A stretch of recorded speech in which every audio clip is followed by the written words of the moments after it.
તો બધાને જય માતાજી, હર હર મહાદેવ. આજે આપણી યાત્રાનો દિવસ છે ત્રીજો.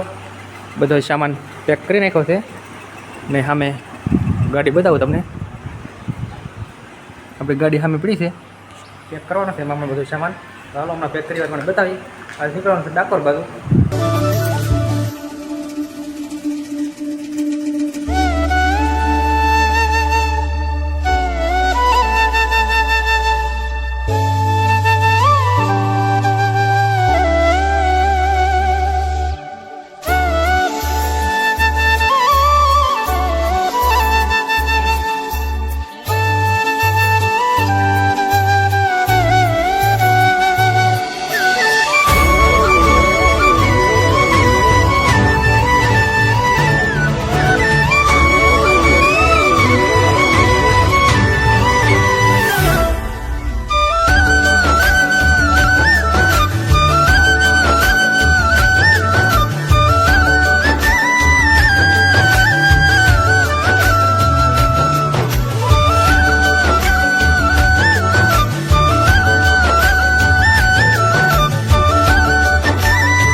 તો અત્યારે સામાન બામાન પેક કરી નીકળી ગયા છીએ.